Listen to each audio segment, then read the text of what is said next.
So welcome to our session today on tips for assessing student learning using Blackboard. My name is Jason Rohde, and I am the Assistant Director of the Faculty Development and Instructional Design Center here at Northern Illinois University.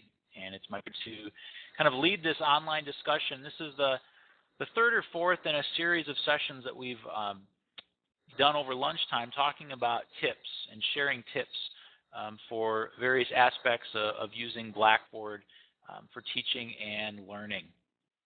And as you'll notice, there's a link here to an online handout that's available. It's actually a wiki where we've compiled all of these tips thus far, and we'll encourage you to continue to add to them as we move along in the future, and we'll continue to add tips to that as well.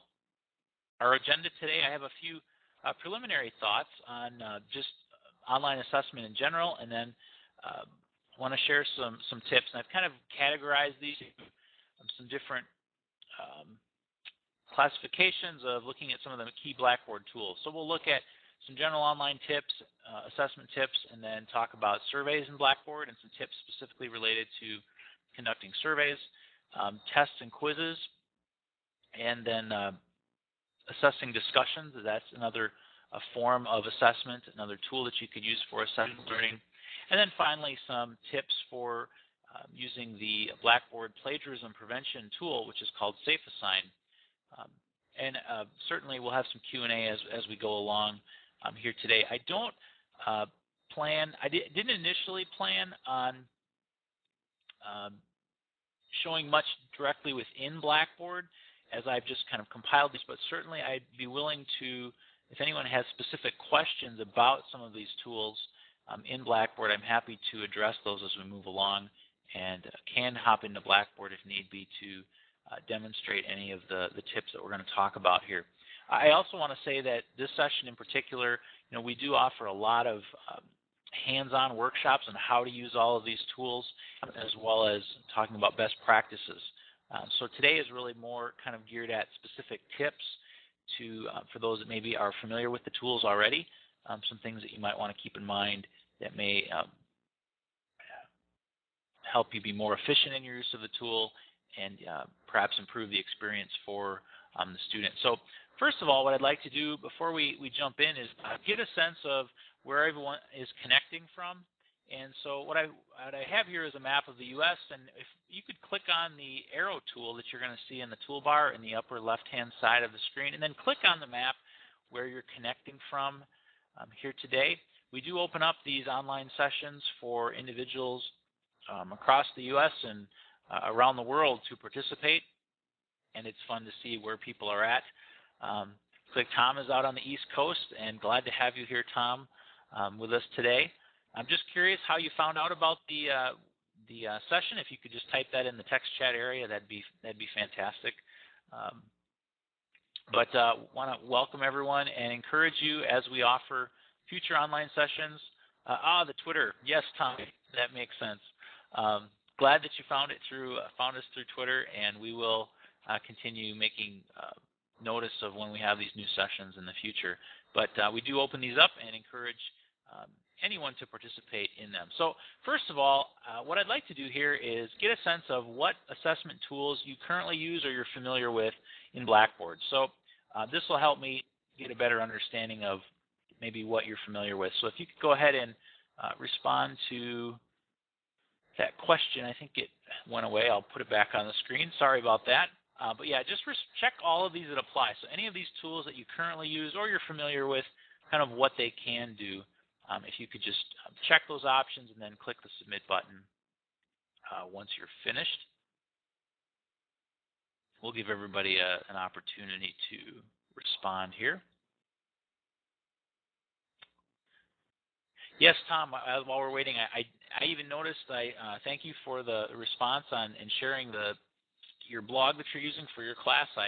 I visited that this morning, and I've got some great ideas there, so thank you for sharing that.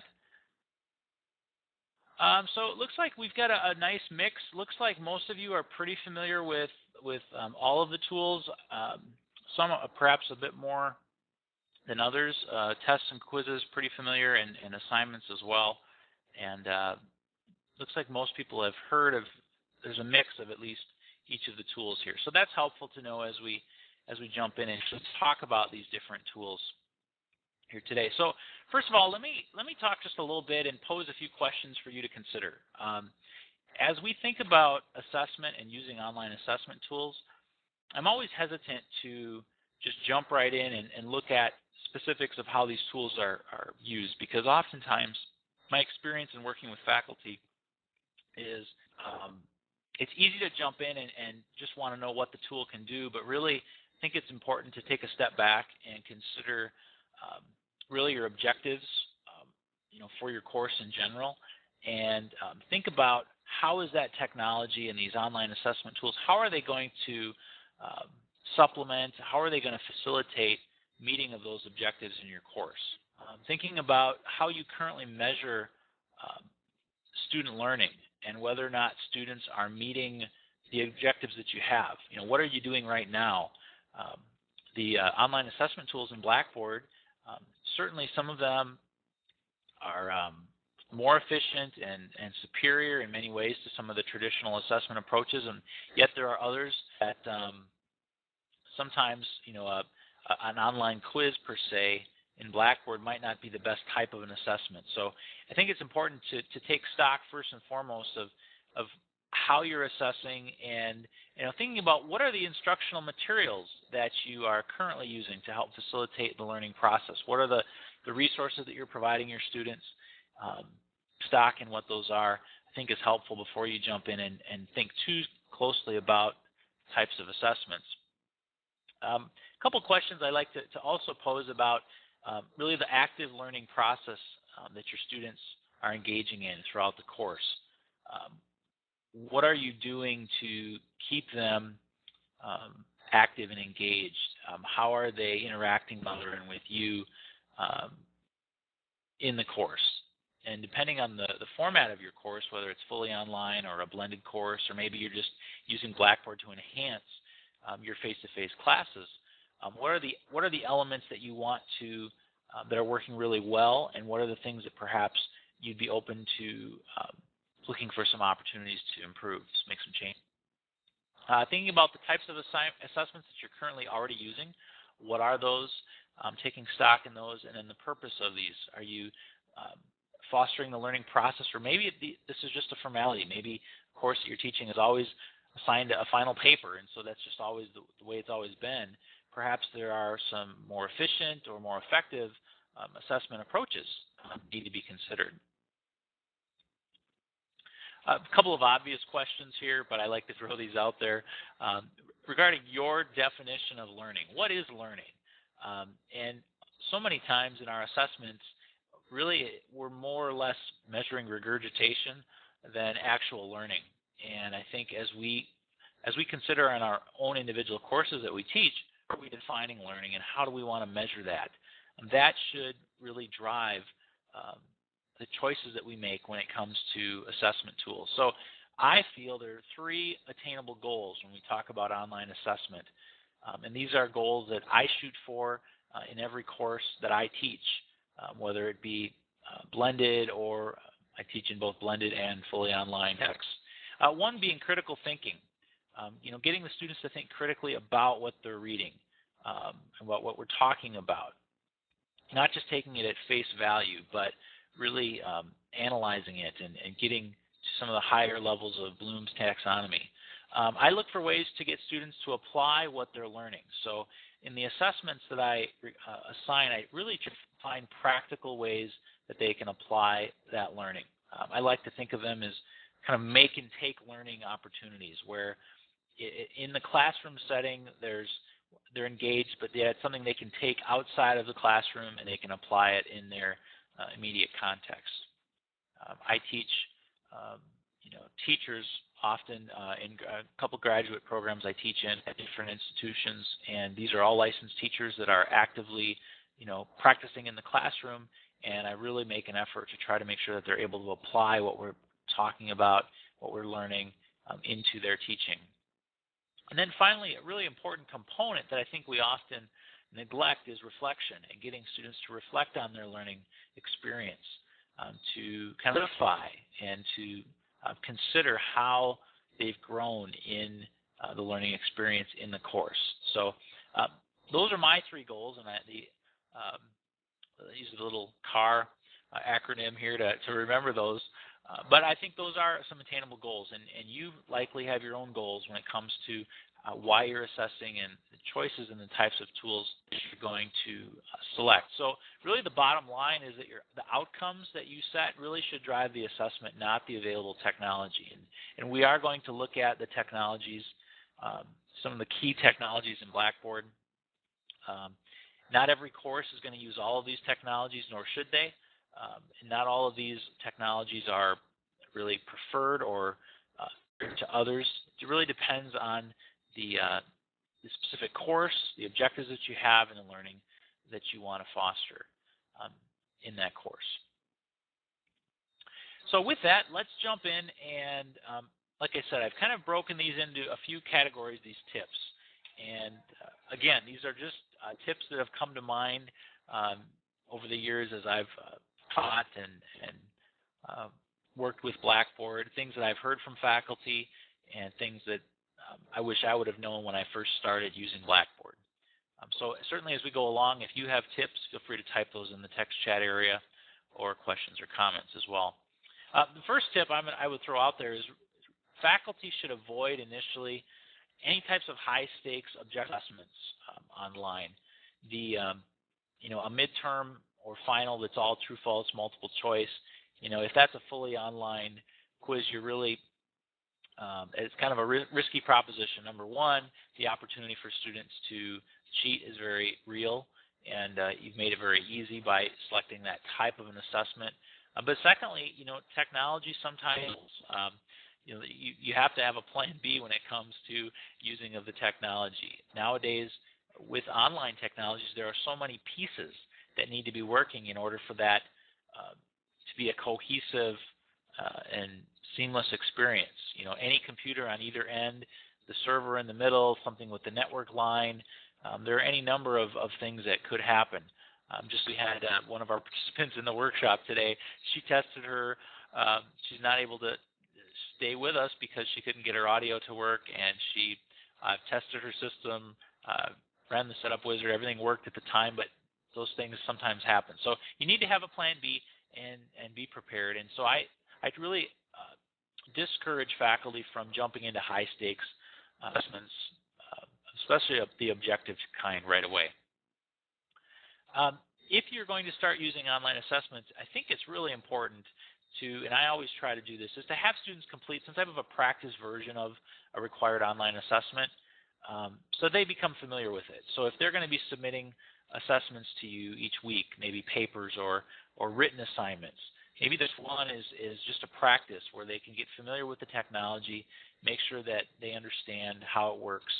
You may need to even show them in a class session how it works. In online courses that I've taught where I've not met with the students in class, I'll record a screencast or a quick kind of how-to tutorial that they can watch. It walks them through the process of using the different tools. I really make an effort to not assume that the students know how to use the technology and really take that extra step to make sure they're comfortable with how it all works. One thing I've found as I've started using technology is to deploy the links for the various type assessments, whether you're using a test or a survey or whatever, but put those links in the same folder as the unit content. In Blackboard and in any learning management system, there's often many ways in which you can organize the content. So by default, at NIU, the way our Blackboard system is configured, by default, when a faculty member gets a course, there's a separate assignments content area where they could put these assignment links separate from perhaps the modular unit folders where the content will be. And my experience working with students is that the simpler I can keep it for them and keep things in one spot, it seems to be easier for the students, and they appreciate not having to look in different places in order to find those links. So I recommend that as you start to think about the types of online assessments that you use in Blackboard, that you put the links to complete those assessments in the same folder with any of the other materials for that week or that unit or however you happen to be structuring your course. Look for ways to reuse and reuse assessment types once you've configured them in Blackboard. So an example would be a survey that you offer at the beginning of the course. One of the things I do is I like to do kind of a pre-course survey to get a sense of students' familiarity with technology as well as their previous experience with the discipline. So, what other courses in this program or track they can, that type of thing. So setting up a survey, for example, in one Blackboard course, once you've set that assessment up, it's very easy to reuse parts of it or the whole thing or just modify it in a different course. And so I don't ever like to have to recreate something from scratch every time. I look at Blackboard as being a time-saving tool for me in my teaching. So if I can create something once and then the next time I teach, maybe it's a different course, but I want to use that same type of an assessment piece, I'll try to repurpose something that I've already used, and I find that's a big time saver. I do that with surveys. I do it with my discussion questions or my discussion boards in Blackboard, like I have a help forum, place where they can post questions. I don't have to rewrite those prompts every time. I just reuse the forum titles and descriptions. A lot of those things I just tweak for the different courses that I'm teaching. So that's another tip that saved me a lot of time along the way. Whenever possible, look for ways to provide some meaningful feedback to your students. A lot of studies that have shown that of all the different types of interactions that take place when you use online technologies, such as the ability for students to interact with each other, for them to interact with the content, as well as interacting with the instructor. Over and over, studies have shown that really the students value that interaction with the instructor most. And so look at online assessment and the tools to facilitate that in Blackboard is yet another way for me to interact with the students and for me to demonstrate my teaching presence in the course. So look for ways in the different types of online assessment tools that you select to provide meaningful feedback to the students, whether it be through authentic, formative types of comments that you provide when you're grading, to even it could be more of an automated type of feedback. The testing questions in Blackboard now, you can enter both correct and incorrect feedback at the question level.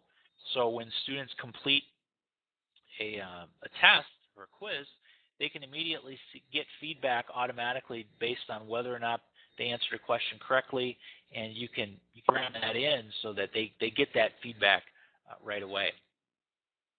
And I just want to reiterate one more time that we all need to keep in mind that there's really no guarantee that we can prevent cheating 100% online unless there's some type of a proctored environment where you have a proctor for each student. Generally, there are a lot of tips and tricks to try to make it more difficult for students to cheat, and we'll talk about a few of those here today. But overall, with the technologies that students have, with phones that can take pictures and shoot video, there are lots of ways that students can try to cheat the system. And so just be aware of that and develop assessments that make it more difficult, but may not be totally foolproof as far as preventing cheating. So with that, let's talk about surveys first and foremost, and we'll kind of go through these different types of assessments. And let me just highlight a few of the tips that I have to share regarding use of these. So surveys, I already mentioned, I use that to gather kind of aggregate responses from my students. I do it, like I said, at the beginning of the course. I have a pre-course survey that I like to have my students complete. Often at the midpoint of the course, I'll get some feedback from them, and I will use a survey for that as well. How's the course going? What elements are going well? I'll also, anytime that I introduce a new feature or a new type of an assessment, perhaps it's the first time I'm doing something a particular way in a course, I may conduct a quick survey just to get feedback from my students as to their thoughts on use of that technology or that approach. So surveys are great because they do provide anonymous feedback. So as the instructor, I only see how a certain, one student responds or my students in general, but I can't see how each individual student responded in comparison to each other. There's no way to, single out one student and see their responses. So if you need anonymous feedback, if you'd like anonymous feedback from your students, a survey is a great way. It's important that if you're doing a survey and you want that anonymous feedback from your students, remind them that they are anonymous, and kind of put them at ease. You'll often get much different responses from students whether or not it's anonymous or not, and there may be pros and cons why you would or wouldn't want certain types of assessments to be anonymous. So if you do want anonymous feedback and kind of a summary, the survey tool is a great way to go. I found that if I have a survey that's more than 5 questions, especially with, and this was even more indicative back before there was high-speed internet access became more readily available. If I had more than 5 questions and I had the survey just load on a single page, I'd sometimes get students that their browser connection would time out or they would experience issues. And so in the newer versions of Blackboard now, it's even easier for students to, if you set up a survey to display one question at a time, as they proceed through the survey, the results are being saved every time they move to the next question. And I found that this helps eliminate some of the issues that I had in the past, students trying to complete the survey. Although there's a few more clicks involved on their end, every time they're proceeding, their results are being saved. So if maybe it's a 10-question survey, they got to question 9 and something happened on their computer, the results from those first 9 questions would be saved, and that you'd have access to that data even if they couldn't finish that last question for some time. So that's a tip, and I do that with quizzes as well. Any types of assessments where I have them kind of completing some questions. If there's kind of my rule of thumb is if it's more than 5 questions, I display them one at a time. With surveys in particular, there have been types of surveys where I've wanted to actually share with the students the summary of the findings. For example, I'm teaching a course right now, a graduate level educational technology course, and I conducted a technology experience survey to get a sense initially for kind of the students' experiences with some of the different types of popular technologies, and I wanted to share that summary with the whole class so they could get an understanding of kind of as a class, where do we stand, what are our comfort levels with some of the different technologies. And so to share those findings with the students in Blackboard, only the instructor can access that information. So what I've had to do is just copy and paste that report. It's kind of a very simple report that Blackboard will generate that'll have some kind of bar charts and show you percentages for each question and answers. I'll just copy and paste that into a Word document, and then I post that into Blackboard. So I do use surveys as a way of also sharing that information with the rest of the class. So with that, let me pause and see if there are any other additional tips that any of you else would have for using surveys in Blackboard. Something that you found worked really well, or maybe something that you came across that you wouldn't recommend to others, something that you'd recommend that we avoid when it comes to using surveys. I'm going to pause here, and if you have a microphone and you want to share a comment or a question, go ahead and raise your hand. Otherwise, feel free to type any tips you'd have, pros or cons, into the text chat area.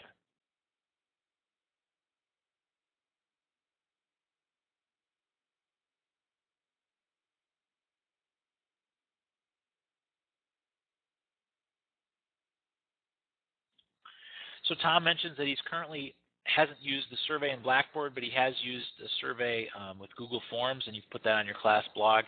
Tom, that's a very popular way, especially with those Google Forms, like you mentioned, to do some simple surveys and to have that that data outside of Blackboard. There's certainly places where you'd want to do that. I do know some faculty that are concerned about the privacy of that data, and so they feel that if they use it through Blackboard, that they have a little more control of access, and it's not sitting on another server. But there are lots of ways to do surveys, and the Blackboard survey tool is by no means the only way to do that. But definitely it's an easy tool to try.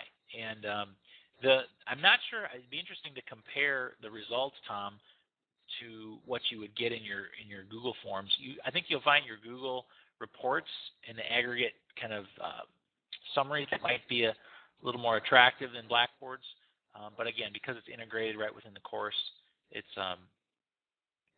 pretty simple for someone that doesn't want to mess with a separate outside type of survey tool. But very good. Thanks for bringing that up, Tom. That was a great point. I think we'll move on, but if anyone else has any other questions or tips, certainly just type those in. Tests and quizzes. I want to talk a little bit about these as a separate category. They work a lot like the surveys in Blackboard, allowing you to, there are over a dozen different question types that you can use. Blackboard uses the term test to refer to any type of an automated type of an assessment where it's question-based. The questions can be the typical objective, true, false, multiple choice type questions, but could also be short answer essay questions, in fact. And faculty that use the online tests or quizzes in Blackboard can leverage both of those types of assessments. So in a single quiz or test, you could have both some true, false, multiple choice questions, but also some essay questions or short answer. And what Blackboard will do, Blackboard will automatically grade the questions that it can grade. So anything that is objective will be graded, and then Blackboard will save the 2 or however many questions you have, which are the subjective questions for the instructor to grade. So it doesn't have to be either or when it comes to using tests in Blackboard. I've found there's a fantastic tool, and we have a link up to this in our wiki handout. The Blackboard quiz generator is a fantastic tool that you can use for bringing in tests, pools of questions from assessments that maybe you have in Microsoft on your computer. Maybe you've done tests in the past and you have all of these questions sitting in documents electronically. To get those in the Blackboard can be a bit of a challenge at times. And College of Southern Idaho, I believe, is a school that developed this Blackboard quiz generator. It's a very simple tool that allows you simply format your questions, follow some simple guidelines that they have, and then you copy and paste those questions into a text box in this web page, and it takes those questions and packages them up for you in a single zipped file that's formatted specifically for Blackboard that you can then import into Blackboard as a question pool, and basically a grouping of questions then that are formatted properly in Blackboard.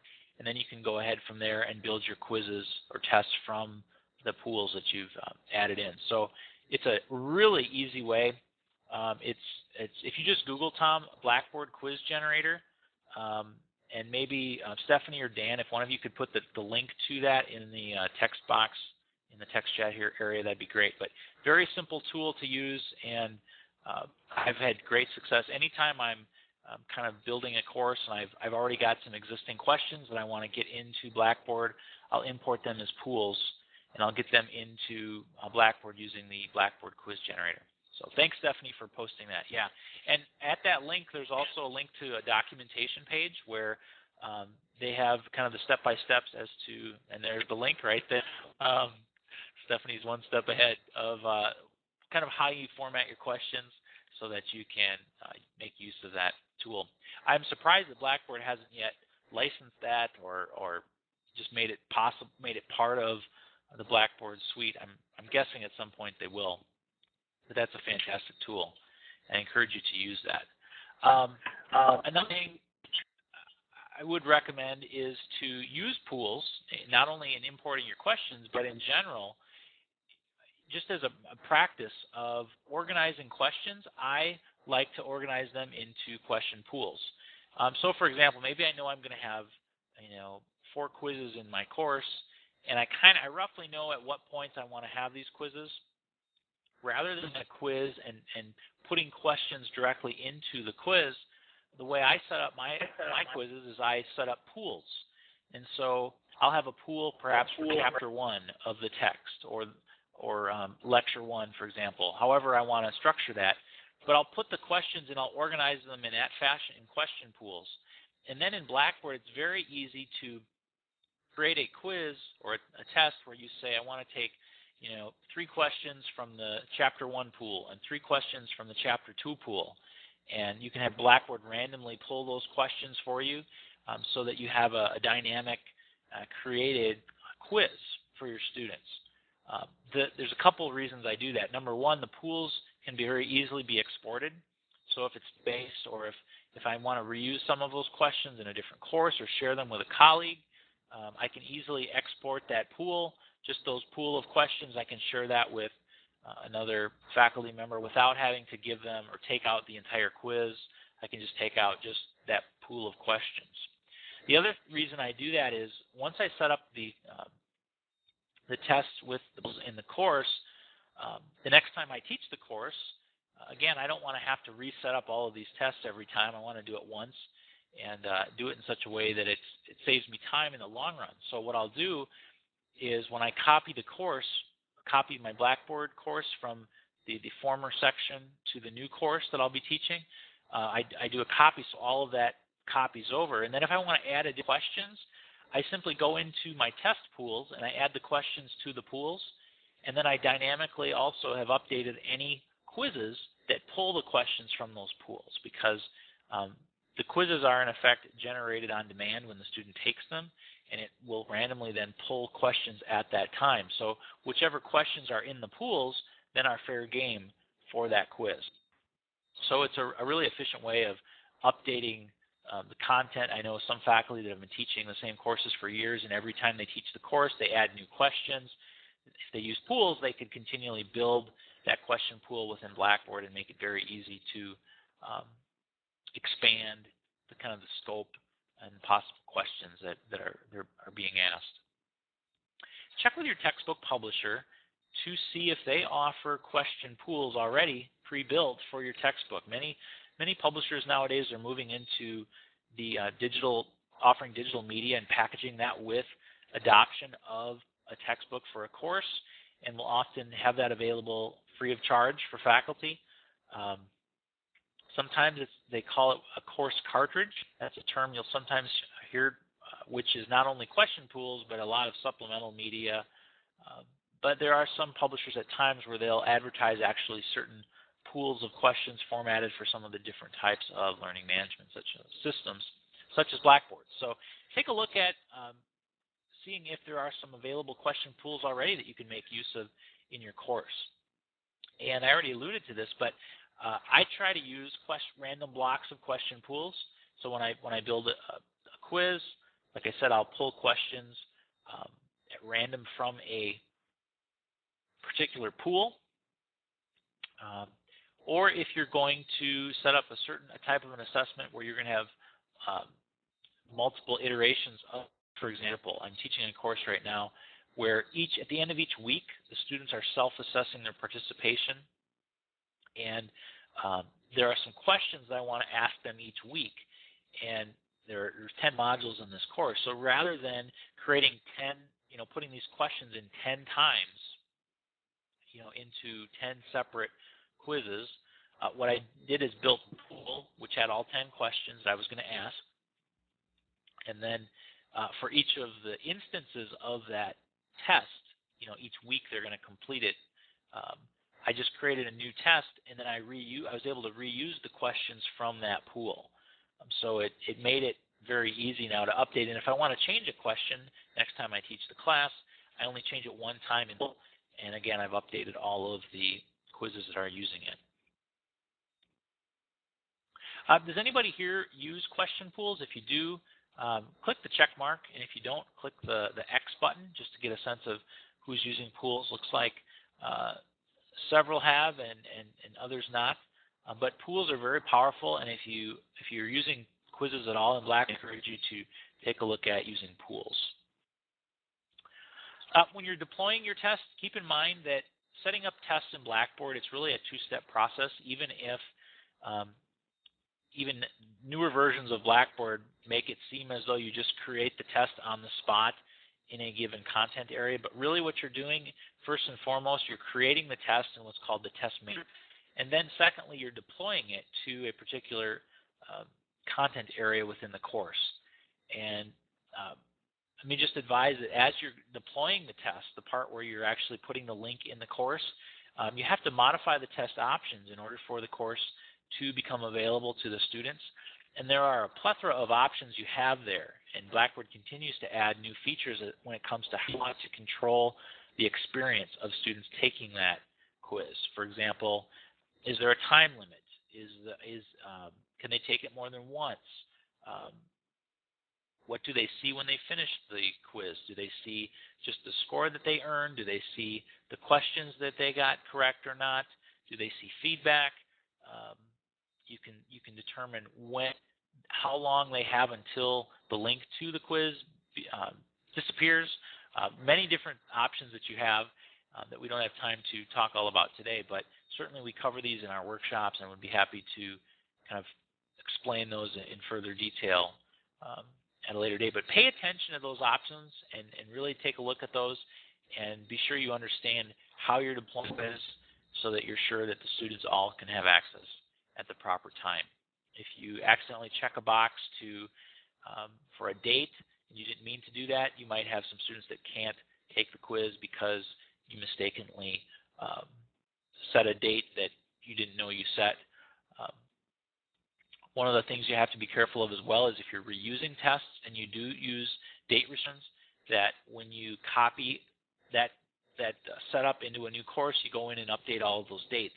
Because when you copy a course, typically all of the settings will copy over with that. So there's a little bit of maintenance there that you have to do. But I found that even that little bit of maintenance is certainly less time intensive than having to rebuild those assessments from scratch. A nice feature that you have, finally, my final tip here when it comes to tests, is to randomize the questions. If you build a quiz, let's say with 10 questions that are 10 predefined questions, you're not using pools, but you just put the questions in. At the very least, you can tell Blackboard to randomize the questions. That's one of the options that you have when you deploy the quiz or the test. And at random, then each student will be presented the questions in a random fashion. So that's another way that you can kind of vary the presentation of the quiz. So with that, what additional tips do you have? Anything else? Those of you that have used the tests or quizzing features in Blackboard before that you'd like to share, I'll pause here and don't have any other additional tips that you want to throw out before we move on.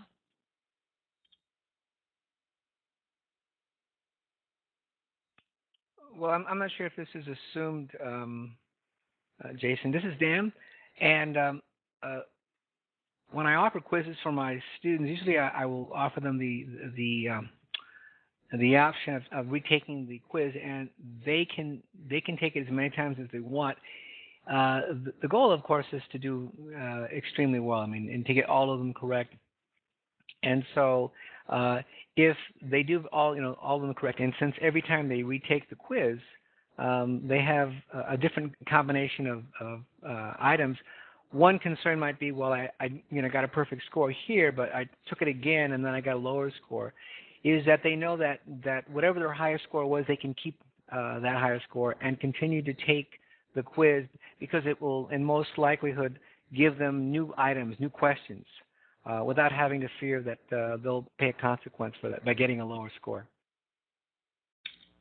Yeah, and that's a great point, Dan. In fact, in previous versions of Blackboard, I think prior to version 7, Blackboard, you could set a quiz that students could take more than once, but Blackboard would only record their last attempt. And since version 7.3, I believe, of Blackboard, anything after version 7.3, now Blackboard keeps track of all attempts at quizzes. So if you want to allow them to have, as you mentioned, an unlimited number of, you can tell Blackboard as the instructor, you can say, use the highest score, use the average. There are a lot of options you have as far as what score you want to actually apply to a student's score. So especially in cases where there would be benefit from kind of that drill and practice of hitting different kinds of questions, you could allow students to take a quiz once and let them know that whatever the highest score is of any attempts, that's what they'll earn. That'd be a fantastic use of the testing tool, and that's one way that we do hear of faculty that are using that effectively, is they're using it for review purposes or for kind of lower stakes types of quizzes where students are, working very well and getting the opportunity to respond to a variety of different types of questions. Well, for the sake of time, let's head in and talk about discussions just briefly. We had a previous tips session, and if you go back into our archives, you can do that. We did a session devoted just to tips of fostering communication, effective communication in Blackboard, and we talked at length about the use of discussions in Word. I just want to highlight a couple tips related to assessing discussions. First and foremost is if you're going to require discussions in Blackboard, be sure that you provide clear expectations up front at the beginning of the course, whether it be in your syllabus or an introductory class session, as to how you're going to assess those contributions. Are you looking at, is there a certain number of words you want to see? Is there frequency? Is there quality standards? How are you going to be assessing student contributions? Just because if you don't lay out some expectations, you're going to get one sentence types of contributions that likely aren't going to really add to the learning experience. So be clear with the expectations that you have. Blackboard has a fantastic discussion grading capability now that it's not perfect, but it's a lot better than what used to be there, where you can now turn on grading for a discussion board. Blackboard will create a column in the grade center that is tied to that forum in the discussion board, and Blackboard will keep track of the posts for each of your students. And what you do then is at the conclusion of after the week is over, the discussion is finished, and you're ready to grade those contributions. For each student, there's a small icon that you click on within the discussion board. You can go in there. There's a grade button, and then you'll see all of your students listed. And Blackboard will show you just that one student's contributions, and you can enter score for that student. The drawbacks right now, one of the key limitations is that you can't enter comments for a particular score right when you are grading it. What you have to do is actually go into the Blackboard Grade Center after the scores are there, and you find that column that is associated with the discussion forum. And for that student's score, you can click on the score and you can add a comment. And because because I'm using assessments as a way to try to provide that interaction with the students as well, I like to put even a short comment as to what they did really well in the discussion, what I really liked, or if there were some areas where they could improve in the future. I like to note with the score so they can see why they were assessed the way in which they were. In courses where I have I'll often have a very detailed rubric for how I'll be assessing discussion.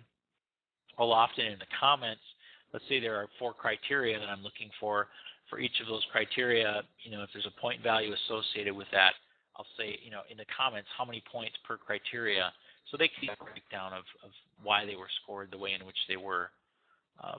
So I do that in the Grade Center after I enter the scores in the discussion board directly.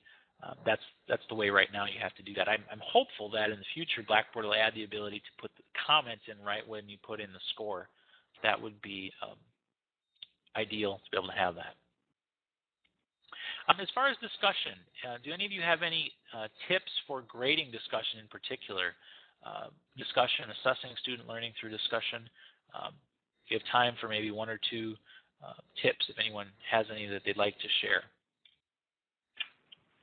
Jason, this is Dan. You may have mentioned it. I was distracted just a little while ago, but the inclusion of examples from people that you consider to be from previous classes that are really exemplars, that are really good examples of what a good response would be like. I know that you may have mentioned the use of rubrics for people to look at criteria and the degree to how successful those criteria, they need to reach in order for them to have a good score. But my experience is by having an example that people get a really good idea really quickly on how they should respond in the discussion board and do much better in terms of performance. Yes, oftentimes students just want an example to follow. So if you do have that luxury, perhaps you've taught the course in the past, I'll often ask students if I have their permission. If I have one student that submitted a really great discussion, I might ask if I could use that as an example in courses. Students will often give you that permission if you ask, and again, that's a great tip as well. So thanks, Dan, for sharing that. For the sake of time, we're going to head into talk about assignments. There's some final categories here I want to make sure to touch on before our time is up today. One being the assignment manager in Blackboard. And those of you, if you use assignment manager, if you could click the check mark just to give me that indication as well, if not the X.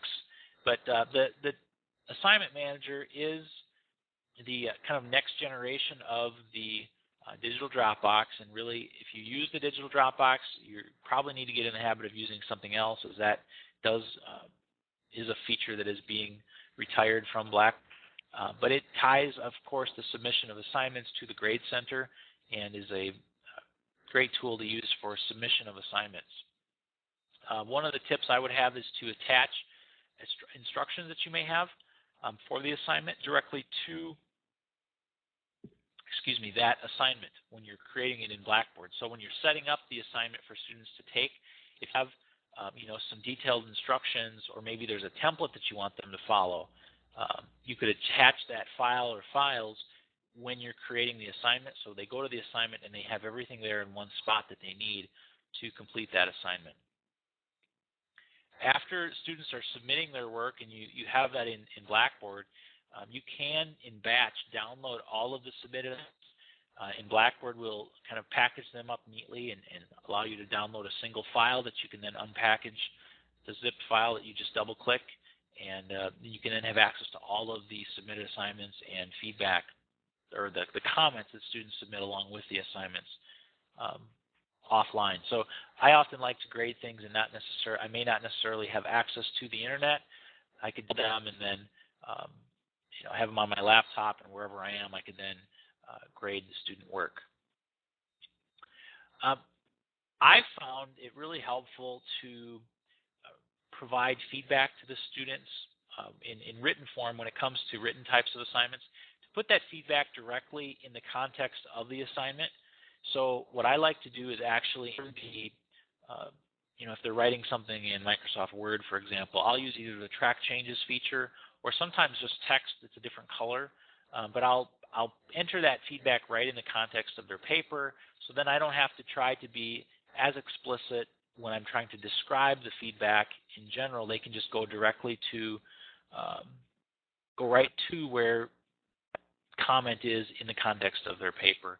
And so using the assignment tool in Blackboard, of course, you can attach an edited version of their paper or their file where you've added that context back to them. So anyhow, I see, Tom, yeah, you've got some feedback here, Tom, about using screencasts for providing feedback. And again, you'd need to, as you mentioned, password protecting that is key. And that's where Blackboard, the assignment tool in Blackboard, is nice, because you can securely return feedback and work back to the students, and you don't have to worry about, it's really not okay to try to send feedback through email. It's not a secure way to return that to the students. So post through Blackboard is definitely a much safer way to return that feedback. If you're attaching a file, I learned this through trial and error. If you're attaching feedback to the students, remind them to view the attached files. I've had students that just haven't looked to see that there was something attached within the assignment manager. So in the comments area, a generic phrase or statement that I'll paste in there for all of the students, something to the effect of, please see the attached file for your feedback, something like that. So at least they know to look to that file to find that feedback. And I'm going to jump right to safe assignments because this is another type of an assignment that you have in Blackboard that you can use for preventing plagiarism. And anytime that you are having students do substantial original written work, you may want to consider using a safe assignment in place of just the normal assignment in Blackboard. A variety of reasons for that. You get a originality report along with the student's submitted work and explore plagiarism. A couple tips here. And we've done entire online sessions on the use of SafeAssign and plagiarism prevention, so I encourage you to make use and find those archives in our online session archives and take a look at that for more details on specifically how SafeAssign works. But in particular, I like to inform the students of the requirement they're going to be using SafeAssign in the class. I put that right in the syllabus so they understand that. Their work is going to be checked for plagiarism. I like to create a draft version of an assignment. So if they're submitting a final paper, I'll have actually two versions of that paper. One is a draft version that they submit, which is not added to the institutional database. It's just checked, and the students get a report. So then they can have an opportunity to fix their work before it's actually the final version is submitted for review. And I like to make the originality reports viewable by the students so that they can see those reports as they're generated and be able to learn from what is there, from the results of those reports. So as we're reaching our end of the hour here, I want to see if there are any additional questions or comments that anyone has. I'm going to look back through the text chat area. Right, Stephanie, that's a great point about the fact that Stephanie points out that you can use it to prevent the plagiarism and not just being some type of a punitive tool. And really that's getting them to be honest in their work and realizing that they may make mistakes, but that is going to be checked. I think it's important to make that available and remind students of that. We do have a handout for today's session. It is a wiki that anyone can access. The link is here on the slide, and I'll also send this out in a follow-up email this afternoon so everyone has this link. But I've chronicled all of these tips here on the wiki and encourage anybody, if you have other tips you'd like to add, you certainly can feel free to add those there. As I mentioned, our archives of all of our online sessions are available online at this address on our faculty development website, but we also have the archives available through iTunes in a mobile podcast format, mobile video file format. So if you'd like to view any of the archives, you can do those. You can view those either in iTunes or even through a mobile device. I'm going to put up my contact information if you'd like to follow up after the session today. And finally, before you leave, final thing I'm going to do is open in a new window and a brief evaluation. And if you wouldn't mind taking them to complete this evaluation just to give us some quick feedback on today's session, we'd really appreciate that. And Tom, thank you for the feedback there about the things that you learned today. That's fantastic. We're glad to hear that. I'll stick around for a couple of minutes if anyone has any final questions or wants to touch base further. Thank you, everyone, for coming, and we hope you'll join us for another online session in the future.